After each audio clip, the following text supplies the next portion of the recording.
नमस्कार मंडळी. वैशाख ज्येष्ठ महिनिमा आला की आपल्या सगळ्यांच्या मनात एक वेगळाच उत्साह असतो. कारण हा उत्साह असतो या काळात येत असते ती म्हणजे प्रत्येक सुवासिनीच्या मनाच्या अत्यंत जवळ असलेले वटसावित्रीचे आणि श्रद्धेचे भरलेले व्रत म्हणजे वटसावित्री व्रत. या दिवशी आपण सगळेच अगदी छान नटून थटून पारंपरिक वेशात वडाच्या झाडाची पूजा करायला जातो. आपल्या पतीच्या दीर्घ आयुष्यासाठी, त्याच्या सुखी संसारासाठी, आपण अखंड सौभाग्यासाठी हे व्रत आपण मनापासून करत असतो. पण सखीनो, मला सांगा, वटसावित्री म्हणजे फक्त उपवास करणे, नटणे थटणे, वडाला सूत गुंडाळणे एवढेच आहे का? तर नक्कीच नाही. या व्रताच्या मागे केवळ धार्मिक कर्मकांड नाही, तर एक अशी खूप मोठी आध्यात्मिक शक्ती आहे आणि मानसशास्त्रीय गुपित सुद्धा दडलेलं आहे. आता वडाचा वृक्ष जसं विशाल, मजबूत आणि अनेक संकटांशी ठाम उभा राहतो, तसेच आपले वैवाहिक जीवनही मजबूत आणि अढळ राहावे यामागची खरी भावना आहे. आजच्या या व्हिडिओमध्ये आपण पाहणार आहोत की आजकालच्या धावपळीच्या युगात जेव्हा संसाराला लहान सहान गोष्टीवरून वाद होतात, गैरसमज वाढतात, तेव्हा या वटसावित्रीच्या दिवशी आपण कोणते विशेष उपाय करू शकतो? पतीच्या आयुष्यात धन, समृद्धी आणि यश आणण्यासाठी वडाच्या मुळाशी नेमकी आपल्याला कोणती एक वस्तू टाकायची आहे आणि आपल्या नात्यातील कटुता दूर करून प्रेम वाढवायचं आहे? तर आज आपण अगदी सविस्तर पाहणार आहोत. त्यामुळे तुम्हाला काय करायचं आहे तर व्हिडिओ स्किप न करता शेवटपर्यंत नक्की ऐकायचं आहे. सखीनो, आजचे जर खूप बदललेले जग आहे, त्यामध्ये सखीनो आजचे खूप जग बदललेले आहेत. त्यांची जीवनशैली, कामाचा ताण, आर्थिक चिंता या सर्व गोष्टी आहेतच. तसेच अनेक आणि सततचा मानसिक ताण, दबाव यामुळे काही जोडपे बाहेरून दिसायला आनंदी दिसतं, पण मधून ते खूप तुटलेलं असतं. पण अशा काळामध्ये एकमेकांविषयी कुठेतरी नाराजी, असुरक्षितता किंवा ताण दडलेला असतो. बोलण्यात कठोरपणा येतो. छोटीशी गोष्ट सुद्धा मोठ्या भांडणात कधी बदलते. घरामध्ये तर पती पत्नी एकाच घरात राहून मनाने खूप दूर गेलेले असतात. अशा वेळी आपल्या भारतीय संस्कृतीमध्ये आपल्याला दिलेले सण आणि व्रत हे नात्याला पुन्हा जोडण्याचे काम करतात. आपल्या संस्कृतीत वडाच्या झाडाला केवळ एक वनस्पती मानले गेलेले नाही, तर त्याला अमरत्व, स्थैर्य आणि संरक्षणाचे प्रतीक सुद्धा मानले गेले आहे. आता वडाच्या मुळा जशा जमिनीखाली खोलवर पसरलेले असतात आणि झाडाला त्या वादळात घट्ट धरून ठेवत असतात, तसे आपलंही नातं संसाराच्या प्रत्येक वादळात टिकून राहिलं पाहिजे. शास्त्रानुसार ज्या घरामध्ये सतत वाद, तणाव किंवा दुरावा असतो, तिथली सकारात्मक ऊर्जा ही कमी होत असते. याचा थेट परिणाम पतीच्या प्रगतीवर, त्यांच्या आरोग्यावर आणि घरातील पैशांवर होत असतो. म्हणून वटसावित्रीचा हा पवित्र दिवस आपल्या घरातील नकारात्मक ऊर्जा काढून टाकण्यासाठी अत्यंत प्रभावी मानला जातो. चला तर मग आता वटसावित्रीच्या दिवशी करायच्या कोणत्या महत्त्वाच्या उपायाबद्दल जाणून घेऊया. पहिला उपाय म्हणजे कच्च्या सुताचे संरक्षण कवच. पूजा करताना आपण वडाच्या झाडाभोवती प्रदक्षिणा घालतो आणि कच्चा सूत गुंडाळतो. काही जणी 3, काही जणी 5, काही जणी 11, काही जणी 51, 108 प्रदक्षिणा घालतात. जर शक्य असेल तर तुम्ही त्या दिवशी 108 सुद्धा संकल्पयुक्त प्रदक्षिणा घालू शकतात. पण प्रदक्षिणा घालताना मनात काय विचार असावा? बऱ्याच आपण प्रदक्षिणा घालताना महिलांशी गप्पा मारतो किंवा घाईघाईने विधी उरकतो. तर तसे न करता प्रदक्षिणा घालताना मनात एकच शुद्ध संकल्प ठेवा: माझ्या संसारातील सर्व राग, मतभेद आणि तणाव दूर होऊ दे, माझ्या पतीचे रक्षण कर आणि आमच्यातील प्रेम अधिक दृढ होऊ दे.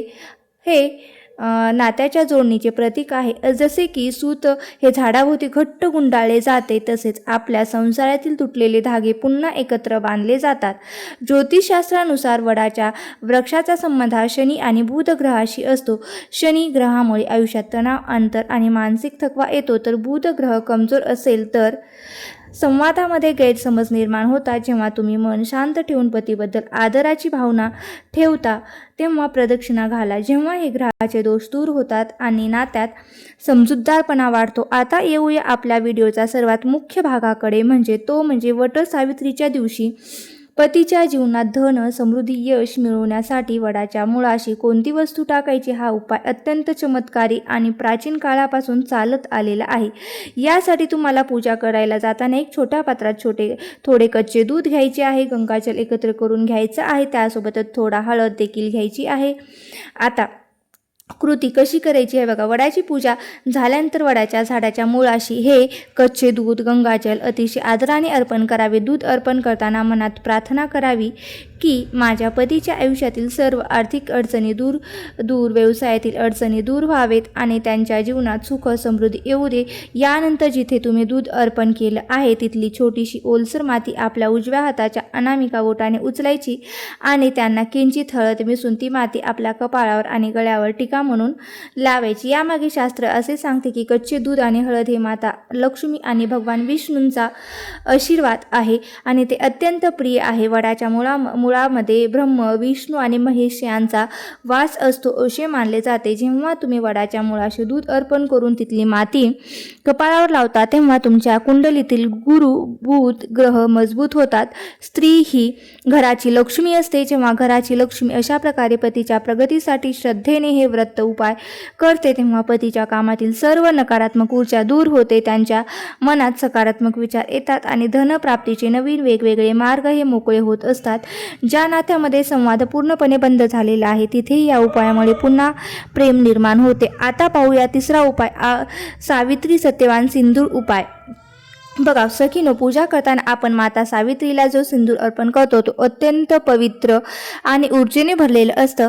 पूजा संपल्यानंतर ते सिंदूरचे थोडेसे जपून घरी घेऊन यावे. हे सिंदूर केवळ सौभाग्याचं प्रतीक नसून ते नात्यातील आदर, प्रेम आणि समर्पणाचे चिन्ह आहे. जर तुमच्या पतीमधील सतत विनाकारण वाद होत असतील, एकमेकांविषयी पटत नसेल, आकर्षण कमी झाले असेल किंवा पटत नसेल, नात्यामध्ये अकालनी दुरावा आला असेल तर हा उपाय नक्की करा. घरी आल्यानंतर रात्रीच्या वेळी किंवा संध्याकाळी हा उपाय तुम्ही नक्की करू शकता. हा पवित्र सिंदूर आपल्या पतीच्या छायाचित्राला हलक्या हाताने स्पर्श करावा.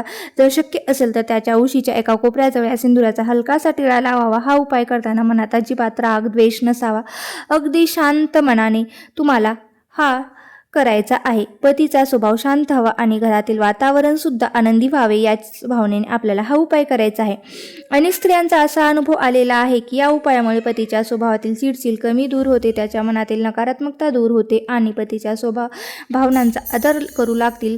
बघा तुम्हाला आणखी एक महत्त्वाची गोष्ट सांगते, ती म्हणजे आपण देवाकडे पूजा करतो, मोठमोठे उपाय करतो, उपवास करतो, पण जर आपण आपल्या वागण्यात बदल केला नाही तर कोणत्याही उपायाचा पूर्ण परिणाम हा आपल्याला मिळत नाही किंवा त्याचा फायदाही आपल्याला होत नाही. दुसऱ्या दिवशी तसंच करायचं.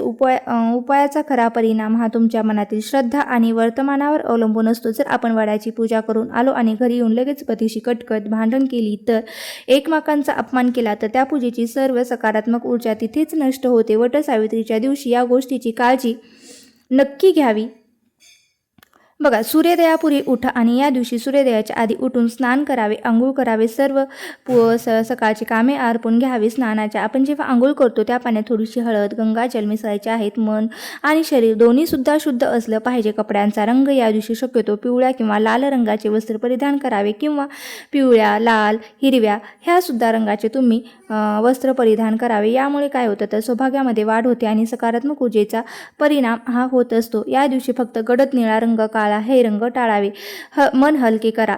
वडाच्या झाडाभोवती छान अशा एक फेऱ्या मारा आणि मनातील एक वाईट भावना सोडून द्या. पहिल्या फेरीत राग सोडा, दुसऱ्या फेरीत संयम सोडा, संशय सोडा, तिसऱ्या फेरीत कटुता सोडा आणि चौथ्या फेरीत अहंकार सोडा. बघा पूजा संपून जेव्हा तुम्ही घरी याल तेव्हा तुम्ही स्वतःला खूप हलकं आणि प्रसन्न वाटेल. संध्याकाळचा मंत्र जप. या दिवशी संध्याकाळी घरातील देवघरात गाईच्या तुपाचा दिवा लावून दिव्यासमोर बसून शांतपणे ओम नमः शिवाय या मंत्राचा 108 वेळा जप करा. शिवा आणि पार्वती यांचा आदर्श दाम्पत्याचे प्रतीक आहे. त्यांच्या या स्मरणाने घरातील नकारात्मक कंपन दूर होतं आणि तसेच घरात सुगंधी धूप, दीप, अगरबत्ती लावा.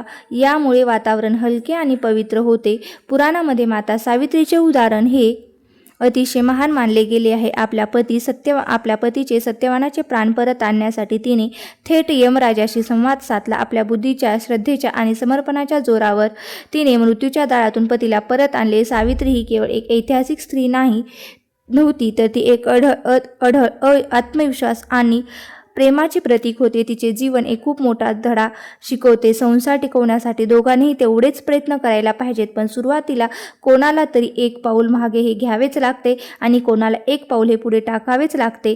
कोणतेही नाते कधीच पूर्णपणे संपत नाही, तर त्या नात्यात प्रेमाची एक छोटीशी ज्योत जरी शिल्लक असेल तर तिथला श्रद्धेने आणि संयमाने पुन्हा प्रज्वलित करता येते. म्हणूनच या दिवशी फक्त उपवास करू नका, तर झोपण्यापूर्वी पती पत्नीने एकमेकांविषयी मनात कृतज्ञतेची भावना ठेवावी. दिवसभरात किंवा आयुष्यात एकमेकांना केलेल्या चांगल्या गोष्टी आठवायत. आपण अनेकदा फक्त एक चूक लक्षात ठेवतो, जेव्हा समोरच्या व्यक्तीचे प्रयत्न विसरून जातो. जेव्हा तुम्ही एकमेकांशी शांत संवाद साधाल तेव्हा लक्षात ठेवा, फक्त समोरच्या व्यक्तीचे प्रयत्न विसरून जातो. जेव्हा तुम्ही एकमेकांशी संवाद साधाल तेव्हा कितीही मोठा तणाव असेल तर तो दूर होईल, तो बर्फासारखा वितळून जाईल.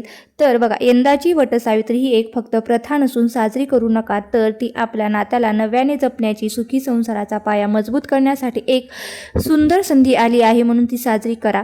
बघा, वडाच्या मुळाशी तुम्ही दूध अर्पण करण्याचा आणि पतीचा त्या मातीचा टिळा लावण्याचा प्रयत्न करा. हा छोटासा अत्यंत प्रभावी उपाय करून बघा. वटसावित्रीला नक्की करून बघा. मला पूर्ण विश्वास आहे की माता सावित्री आणि वडाच्या पवित्र वृक्षाची कृपा ही तुमच्या संसारावर, माझ्या संसारावर नक्कीच होईल. तुमच्या घरामध्ये, माझ्या घरामध्ये सुख, शांती, समृद्धी आणि अखंड प्रेम नांदो हीच ईश्वरचरणी प्रार्थना करते. तुम्हाला आजचा व्हिडिओ कसा वाटला? माहिती आवडली असल्यास व्हिडिओला नक्की लाईक करा आणि तुमच्या मित्रपरिवारांसोबत नक्की शेअर करा. तुमच्या मित्रमैत्रिणींसोबत नक्की शेअर करा आणि व्हिडिओ जर आवडला असेल तर नक्की लाईक करा, कमेंट करा आणि हा व्हिडिओ कुठून पाहतायत ते सुद्धा मला सांगायला विसरू नका. धन्यवाद. श्री स्वामी समर्थ. जय जय स्वामी समर्थ.